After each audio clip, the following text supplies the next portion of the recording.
¿Por qué hablamos de Amashac? Amashac es el nombre de nuestro barrio ancestralmente y estamos retomando las formas también ancestrales. Entonces, hago la presentación del doctor Miguel Ángel con la ponencia México-Tlatelolco, Tierra de Luchas, en lo que tomamos, por favor, las personas de tradición un descanso y probamos alimento, porque necesitamos tener fuerza, por favor. Entonces, acá está nuestro hermano Miguel Ángel, nuestro ponente, para que nos ayude con la ponencia. Padrino, si te gusta sentar junto a él, tú también tienes una ponencia en lo que llegue.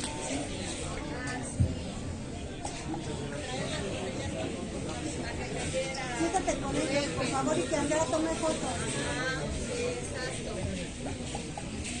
Bueno, lo va a acompañar Omar Espejel, parte del consejo, de nuestro consejo del barrio, aquí para que esté en su compañía, que nosotros estamos haciendo los trabajos ceremoniales rituales.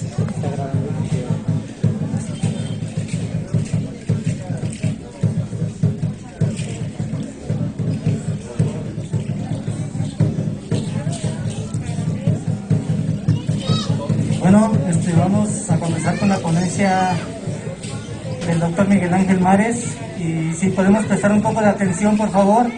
Muchas gracias. Buenas tardes. Antes que nada, para todas las personas de la comunidad de Tepito, hermanos, siempre compañeros de lucha en la reivindicación de los derechos y sobre todo en el reconocimiento tanto de pueblo y barrio originario que han compartido una historia en común. Entonces, yo, como parte originario de Tlatelolco, me he dedicado a hacer una reflexión y al mismo tiempo reivindicación de este territorio. Cuando hablamos de Tlatelolco, sí, fue un señorío mexica. ¿Y por qué reafirmo así de claro que fue mexica? Es porque las fuentes no dicen eso. Y aquí tenemos que plantear precisamente cómo fue reescrita la historia a partir de la llegada del invasor y cómo se rehizo y quitó quizás el punto y protagonismo que tanto este territorio en donde estamos hoy ancestral como el mítico mercado y centro ceremonial de Tlatelolco quedaron precisamente borrados por la huella de los españoles, por el tiempo y por distintos momentos de la ampliación y construcción y urbanización de la Ciudad de México. Antes que nada quisiera plantear un punto y retomo una cita de los anales de Tlatelolco que dice: cuando llegaron a Chapultepec, los mexicas no venían separados, todavía estaban juntos. ¿Y esto a qué hace referencia? De que al momento cuando los mexicas, a partir de su migración, llegan a este territorio ya estaba ocupado. Y estaba ocupado por otra alianza previamente. ¿Y quiénes eran la triple alianza en ese entonces? Era el señor de Azcapotzalco, el señor de Culhuacán y el señor de Coatlinchan. Entonces, cuando llegan los mexicas en su peregrinación desde Aztlán, llegan y se encuentran con este territorio que no los recibió bien. No les fue fácil instalarse aquí en el Anáhuac por concesión de los tepanecas, como se les dice a la gente de Azcapotzalco, que eran los señores dominantes. Se les concedió un espacio en la zona de Chapultepec, ahí, en ese lugar agreste, lleno de serpientes, aislado y que nadie ocupaba. Y sin embargo, a partir de ahí se constituyó una historia en común, y eso es lo que yo vengo a reivindicar. Tlatelolco se funda años después de México Tenochtitlan. Dice todas las fuentes que siguiendo a Tenoch vieron una visión y encontraron el lugar sagrado en donde llegar al sitio que había sido predestinado por el Dios, por su Dios Huitzilopochtli. La casa real de todo el linaje que se construyó alrededor de Tenochtitlan, y eso que es la dinastía de todos los señores tlatoanis que serán hasta el momento de la llegada de los españoles, parte de una herencia colhua, es decir, Tenochtitlan tiene un vínculo con Culhuacán. ¿Y por qué? Al momento de que los expulsan en el siglo XIII de Chapultepec, tienen que emigrar a otro lado. Y es Culhuacán el que le abre los brazos a la gente de Tenoch y hacen una alianza, un vínculo, por lo cual su casa real tiene una herencia colhua. Sin embargo, Tlatelolco toma otro camino. Tlatelolco hace una alianza con los tepanecas, es decir, con el señor de Azcapotzalco. Entonces, la casa real de Tlatelolco es tepaneca mexica. Y desde aquí estamos construyendo para comprender la riqueza que tenemos en la historia de este país, que cuando hablamos de México, y en particular Tenochtitlan, no es una historia, son muchas historias. Y lo más rico de todo es que todos son parte precisamente de esta herencia que ahorita estamos remembrando, reivindicando y volviendo a enaltecer. Yo les puedo hacer tengo aquí una genealogía de todos los señores, paralelas de Tlatelolco y de Tenochtitlan, pero quisiera nada más tocar puntos en concreto muy directos para comprender en dónde está el punto de inflexión de lo que nosotros estamos platicando. Si ya dijimos que los tepanecas a través de Tlatelolco hicieron una filiación de linaje y lo de Culhuacán con Tenochtitlan, ahí podemos darnos cuenta precisamente de la fortaleza y el por qué un señorío de tal magnitud creció en tan poco tiempo a convertirse el más poderoso nunca antes visto en esta zona. Los tepanecas que tenían poder económico, tenían el mercado a su lado. El mercado de Tlatelolco se heredó del mercado de Azcapotzalco. Y precisamente el lado militar, que era parte central del poder mexica, se reivindicó a partir de los caballeros águila. Y aquí es donde tenemos que encontrar varios símbolos de historias paralelas en donde nos va a permitir reconstruir toda esta historia. Los caballeros jaguares son tlatelolcas, los caballeros águila son tenochcas. Y esta dualidad es muy interesante porque nos permite ver la complejidad de la sociedad mexica, que no es una historia unilineal. ¿De dónde vino lo unilineal? Del invasor. Quien maneja la historia unilineal de una historia de un protagonista y que todos los demás son simples espectadores, no viene de aquí, viene de Europa. ¿Y por qué reitero eso? Porque nosotros tenemos originariamente una cosmovisión dual. Existe el sol, existe la luna. No somos individuos, somos solo la mitad hasta encontrar la otra mitad y convertirnos en uno. Esta comunión de dualidades es una visión precisamente de estas tierras, es lo que el invasor nos quitó.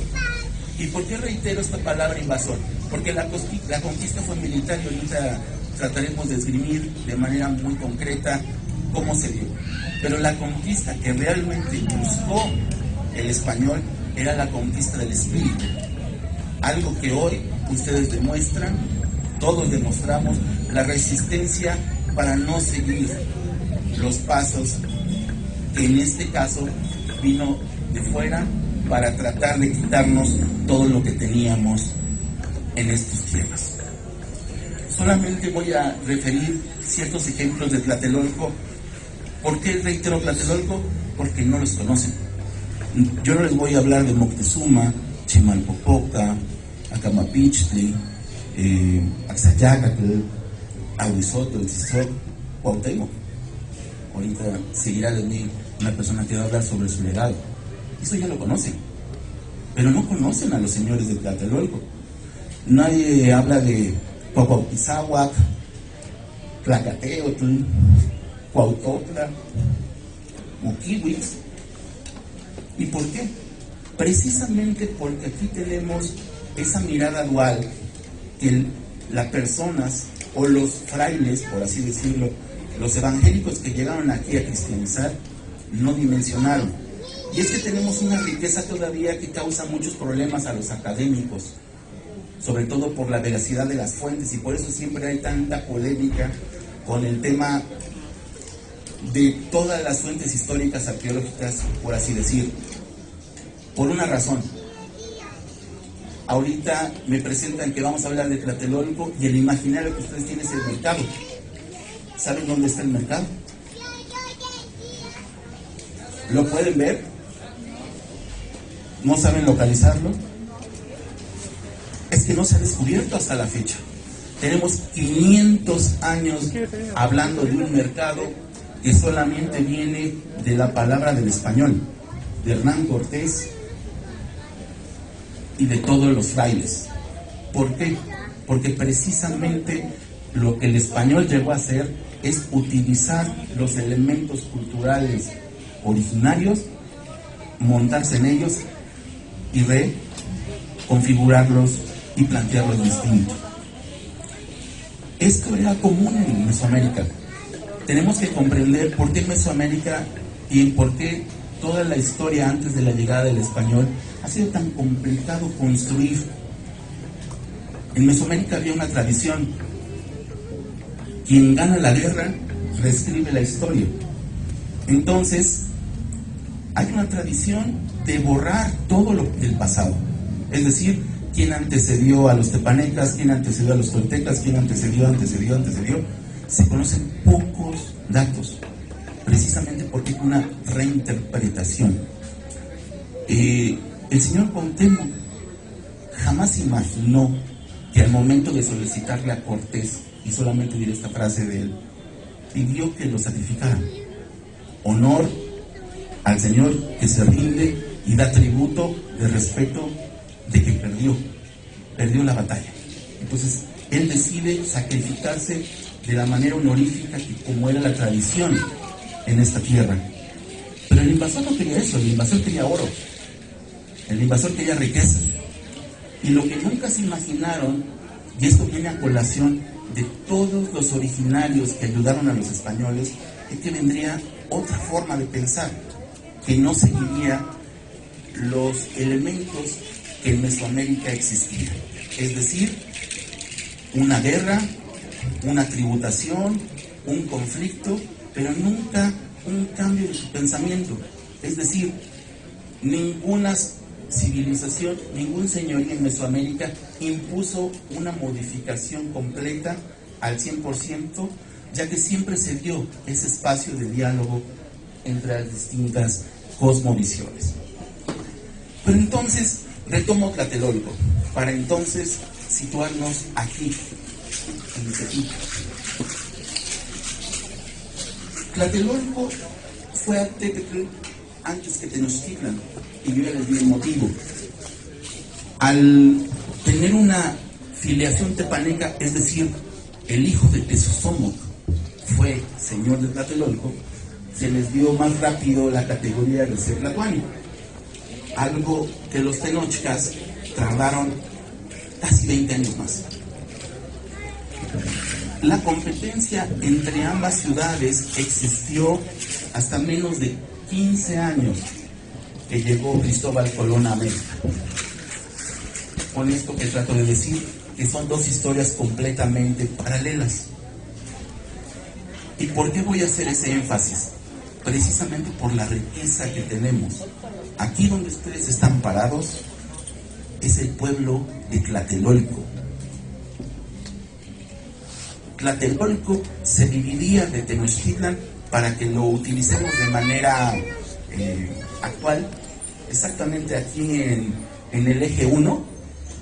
Esa era la setia, es decir, la división de la ciudad de Españoles y la división de la República de Indios. La República de Indios duró 3 siglos, con 2 pueblos, 2 parcialidades, si las podemos plantear como los españoles lo vivieron. Las 2 parcialidades en la colonia eran el pueblo de Santiago Tlatelolco y el pueblo de San Juan Tenochtitlán. Tenían 2 Tecpan. El Tecpan de Tlatelolco, que teníamos nada más una mínima parte aquí cruzando todo derechito, Paseo de la Reforma, cercenado por la construcción de la modernidad mexicana de los años 60 del siglo pasado. Pero el Tecpan de Tenochtitlan desapareció. No únicamente destruyó un templo mayor, también desapareció el Tecpan del pueblo de la parcialidad de la colonia. ¿Dónde estaba? Lo podemos localizar precisamente a donde está el barrio de San Juan, al lado del centro, es decir, el Santo del Agua. Ahí se encuentran los mercados de San Juan. Ahí exactamente se localizaba el Tecpan de San Juan Tenochtitlán. Siguiendo esta historia de Tlatelolco, porque esta historia es muy, muy divertida. Recuerden que entre familias, a veces entre hermanos no se llevan. Y podemos decir, como una analogía, de que entre los hermanos había competencia por quién era el más fuerte. Ya habíamos dicho que los guerreros jaguares son tlatelolcas y los guerreros águilas son tenochcas. Juntos en una potencia.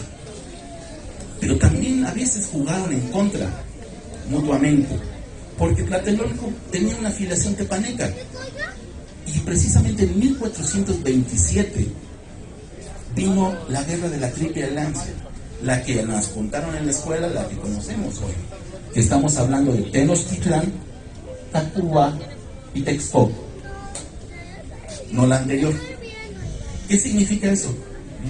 Se modifican y suplantan actores dentro de la misma estructura de poder.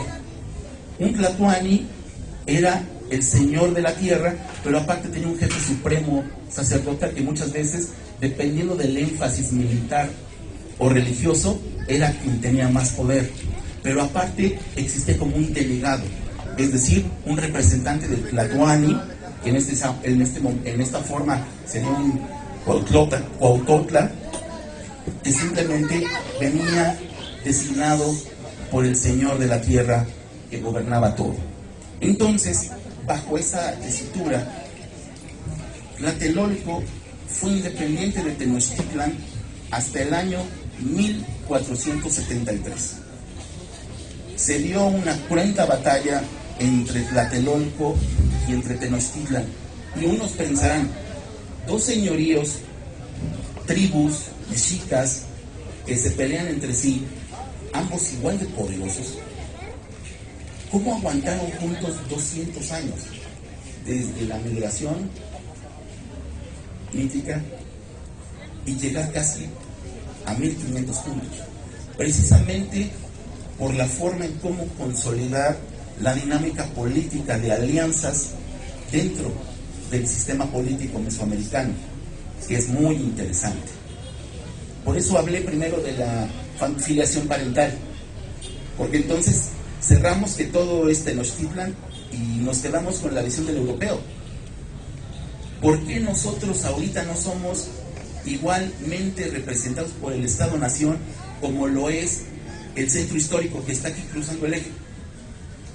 Porque es una reivindicación de la ciudad de españoles, no de la República de Indios. La República de Indios es esta. Aquí está lo popular, aquí está el mercado, aquí está la gente, aquí está la cultura misma. Pero ¿por qué no está reivindicado por el Estado? Porque precisamente todas las etapas históricas de este país han reivindicado exclusivamente la estructura de poder original desde los españoles y no le ha dado el peso histórico que representa el origen de todos nosotros. El contexto de la plática de hoy, agradeciendo al comité organizador de este evento, en esta fecha, en este sitio, es precisamente para hablar de este territorio. Es una historia de luchas y resistencias. Resistencias que vinieron antes que el invasor, resistencias que hoy seguimos teniendo. Y esta representación es parte de esa resistencia. 1473 es el momento en que los hermanos se pelean y se construye lo que hoy conocemos como la civilización mexica o los mexicas. Y esto es bien interesante, porque entonces ahora sí entendemos el mito, entendemos toda la cuestión de la construcción, del devenir y el nombre que hoy tenemos como país, donde tenemos un sol, donde tenemos una luna, donde tenemos un hombre, donde tenemos una mujer, donde tenemos un mercado, donde tenemos un imperio militar. Esa es la reconstrucción mítica que partió a partir de 1473 a la llegada de los españoles. ¿Qué es lo que hacen los frailes? Inmediatamente, 3 años después de que el abuelo Cuauhtémoc se rinde ante Hernán Cortés, aquí, exactamente aquí, deciden traer a los 12. Los 12 llegan a Nueva España. ¿Y quiénes son los 12? Los 12 apóstoles de México. Es decir, los 12 frailes franciscanos que solicita Hernán Cortés para la conquista espiritual. ¿Y por qué cito a los 12? Porque los 12 van a tener una reunión, un coloquio, unas pláticas, precisamente con los sabios, con lo que conoceríamos como los sabios mexicas. Allí, caminando unos cuantos metros, cruzando Reforma, se instituyó la primera universidad del continente llamada el Imperial Colegio de la Santa Cruz de Tlatelolco, que fue evidentemente un espacio en donde los frailes, junto con la nobleza que sobrevivió a la conquista, empezó a reconstruir la historia, porque para evangelizar primero tengo que saber quiénes son, cuál es su historia. Y entonces se trajo, y les voy a compartir los nombres de este círculo cercano de Fray Bernardino de Sahagún, para citar un ejemplo. Fray Bernardino de Sahagún tenía un círculo de alumnos, de los cuales estaba Martín Jacobita, era de Tlatelolco, Antonio Velariano de Azcapotzalco, Alonso Bejarano, con V, de Cuautitlán, Pedro de San Buenaventura de Cuautitlán y Andrés Leonardo de Tlatelolco. ¿Y por qué cito esto?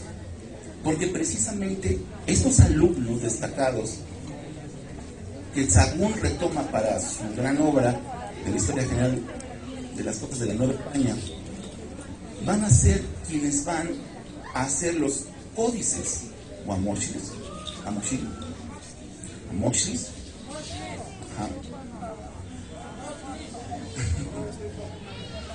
Ellos son los que lo van a hacer. El Códice Tlatelolco, Códice Florentino, la Ordenanza del Señor Cuauhtémoc, el Códice Chimalpopoca, entre otros, se hicieron aquí, en Tlatelolco. Pero ¿qué es lo interesante? ¿Por qué difieren en datos o por qué se contradicen entre ellos en muchas ocasiones? Precisamente es quien lo escribió, y de ahí quiero ver cómo se reconstruye la historia.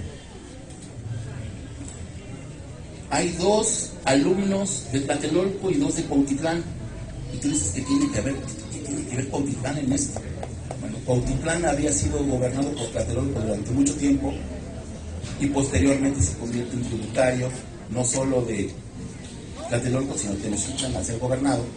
y se reconstruye la historia. Al mismo tiempo, las obras célebres de la crónica mexicana de Fernando Alvarado de Sosomo, de Cuautitlán, Azcapotzalco, y en este caso Fray Diego de Durán, la historia de las Indias de la Nueva España e Islas de Tierra Firme, o la historia de la nación chichimeca de Fernando Alba Itztzilotzil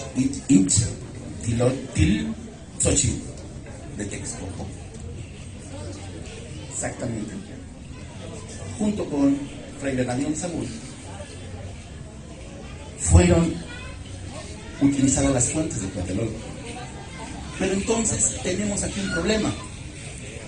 En cualquier historia, al tener varios autores de la historia, va a haber dos énfasis de la historia de México: la versión tlatelolca y la versión tenochca. Y ahí es donde precisamente la reivindicación de Tlatelolco, a partir de los hermanos del barrio de Tepito, es donde tenemos la justificación del por qué no solo solicitar, sino reivindicar y exigir el reconocimiento como pueblo originario y barrio originario de la Ciudad de México. Que ese es el contexto del por qué estamos unidos. Porque compartimos una misma historia. Estamos del lado, como se dice coloquialmente, del siglo XIX, del lado de los arrabales, del lado de la gente pobre, porque la ciudad de ricos está en el centro histórico. Eso fue la diferencia que hubo aquí en el Anáhuac por los españoles. Y nuestra reivindicación, parte de las ordenanzas del abuelo Cuauhtémoc, es eso: reivindicar todos el legado que los mexicas construyeron a lo largo de toda su estancia en esta tierra. 1473, aparte, da otro elemento. Permite darnos cuenta de cómo los españoles eligieron qué historia contar. Porque hay unos, en este caso, fuentes históricas y arqueológicas, que solamente se utiliza la palabra de Hernán Cortés como única fuente. Y si eso es verdad, entonces estamos a 500 años de la resistencia. Tenemos que modificar los discursos. No es la noche triste, es la noche victoriosa. Y toda esta transformación, no únicamente de pensamiento, reconstruye y replantea en el fondo esta tarea que nos fue encomendada en las ordenanzas del señor Cuauhtémoc. Al mismo tiempo, reivindicar Tlatelolco como parte de la historia es precisamente retomar lo que es, en este caso, Tepito. ¿Algunos de ustedes saben qué significa Tepito? Tepito, ¿qué significa? Pequeño, ¿no? Pequeñito. ¿Alguno de ustedes sabe qué significa Peralvillo? Peralvillo, ¿nada? Okay. Tenemos que recordar que Tlatelolco estaba dividido, igual que Tenochtitlán, 19 barrios. Dentro de estos 19 barrios muchas veces no coinciden con lo que hoy en día tenemos, precisamente por todo lo que fue borrar la memoria, transformar y el proceso de urbanización. Pero no podemos olvidar que fue técnicamente hasta 1857, hasta ese año fue la extinción de los barrios indios. No fue en 1521. ¿Y por qué reitero eso? Porque durante 3 siglos los originarios de Tlatelolco y de Tenochtitlán resistieron, batallaron con las condiciones completamente adversas, la población técnicamente casi más de un 90% pereció después de la conquista en el continente. Estamos hablando de un cambio completamente poblacional de toda dimensión, un genocidio absoluto. Las resistencias de los tlatelolcas y los tenochcas no quedaron ahí, fueron 3 siglos completos para llegar a este punto. Pero cerrando la idea, 1857, 14 indios tepiteños venden el terreno que era propiedad de ellos. Eso lo va a comprar en el siglo XIX la señora Cousin, porque quiere dejar un patrimonio para heredar a sus hijos. Este territorio se le va a conocer el rancho de Granaditas. Bueno, ahí está el mercado, ¿no? Para que sepan dónde es. ¿Qué es Peralvillo? ¿Saben qué significa? No, yo tampoco, por eso lo investigué y dije, bueno, vamos a buscarlo, porque hay muchas cosas de esta historia que obviamente tienes que darte cuenta desde dónde vienen. Hay 2 versiones, ustedes me dicen cuál es la verdadera.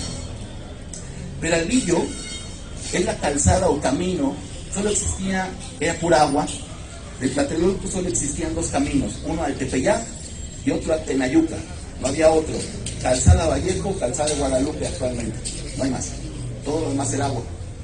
Entonces, como eran caminos y calzadas, Peralvillo, el nombre viene de una aldea del municipio de Miguelturra. Miguelturra es una provincia de Ciudad Real, España. Es más, Peralvillo es citado por Sancho Panza en el Don Quijote de Miguel Serrán Saavedra. Y Sancho Panza dice que Peralvillo era el lugar donde la Santa Hermandad o Inquisición ejecutaba a los reos condenados a muerte.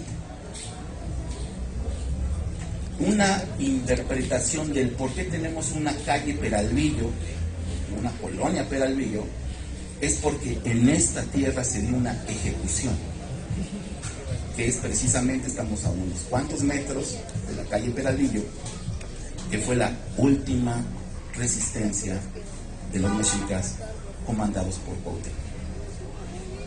A todos los sitios donde fue la conquista tan cruenta, existe un Peralvillo. Hay un Peralvillo en Perú, hay un Peralvillo en otros lugares de esta tierra, para simbolizar el castigo a los infieles. Recordemos que esta Inquisición eran para los matamoros. Por eso el señor Santiago se instauró a unos 4 metros de aquí en Tlatelolco. Nada más para que tengan conocimiento. México es la comunidad que más se adora al señor Santiago en el mundo. Es decir, en todas las comunidades, en todas las parroquias que al señor Santiago se le celebra como santo patrono, es porque ahí históricamente se dio una batalla, fue a sangre y fuego. Todo esto es la mirada del europeo, pero al mismo tiempo tenemos nosotros una oportunidad. Hoy, siglo XXI, a 500 años de la invasión, nos damos cuenta de que es el momento hoy, antes que nada, de sentirse orgulloso del barrio de Tepito. ¿Por qué?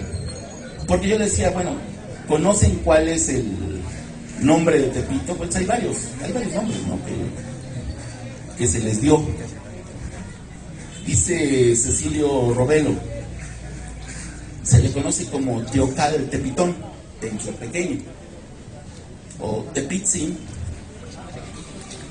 o Tepitoyotl, el lugar de los pequeños.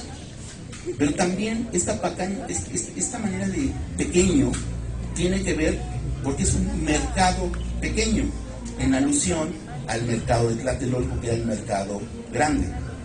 Entonces,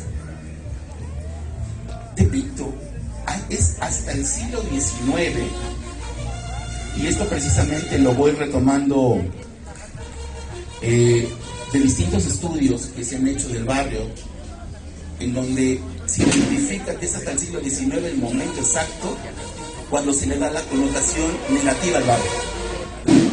No fue antes. Y la connotación negativa fue todo lo que el barrio hoy tiene como prejuicio, inseguro, pero es una ideología del siglo XIX. Al final, lo más importante de todos es reivindicar una lucha que tiene que ver con el orgullo de ser parte de este barrio. Aunque el códice no diga que aquí es Tepitón, hubo un barrio de Tlatelolco que se llamó Tepitón, aunque estuviera situado en Peralvillo actualmente. Y todo lo distinto tipo de las evidencias que hay, tanto historiográficas como arqueológicas, lo único importante es la construcción de la identidad. Y yo por eso, como antropólogo, la reivindicación como tal, el 13 de agosto, aquí, en Tequiteocán, que es lugar o tiempo en que comenzó la o nuestra esclavitud, el decirse tepiteños, el día de hoy, en este lugar, es un momento fundacional, es el arraigo de la identidad tepiteña, porque al final es a partir de la construcción del por qué el barrio se llama así, fue a partir de la fecha en la que estamos aquí presentes y en este mismo lugar. Esa es la razón del barrio, porque obviamente agradeciendo del honor que me hayan permitido compartir estas palabras. Y finalmente, también Tlatelolco tuvo muchas reivindicaciones. Una pelea con la parroquia de aquí de Peralvillo de Santa Ana. Esa chiquita que ven aquí, ¿sabían que compitió con la parroquia de Santiago Tlatelolco en el siglo XVIII para hacer la vicaría, para hacer el centro institucional de la arquidiócesis? Porque los indios de este pueblo, los indios de esta zona, estaban orgullosos de ellos estar representados. Lucharon para que Tlatelolco fuera reivindicado. Pero la iglesia dijo no. Santiago es únicamente una escuela. Santiago no se ha dedicado al culto. Mejor traslademos toda la institución católica aquí a Santa Ana, porque ellos sí están mejor acondicionados. Siempre ha existido el miedo, por eso a Cortés se lo llevan a Honduras a quemarle los pies, buscando o pensando Cortés que lo iban a traicionar. Siempre el invasor tuvo miedo de la reivindicación de todas las gentes de aquí, por una razón: somos de este pueblo, somos de este barrio, somos mexicas y vivimos en México. Tlatelolco no ha perdido su nombre en 500 años y tenemos que reivindicar que Tenochtitlan, que lo borraron del mapa, vuelva a resurgir a partir de las ordenanzas del señor Cuauhtémoc. Buenas tardes.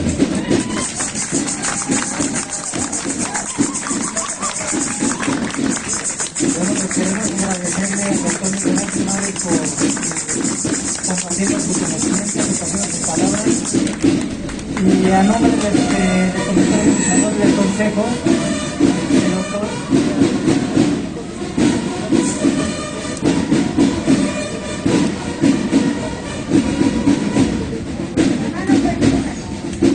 quisiéramos aportar este agradecimiento, doctor, agradeciendo su presencia y sus palabras.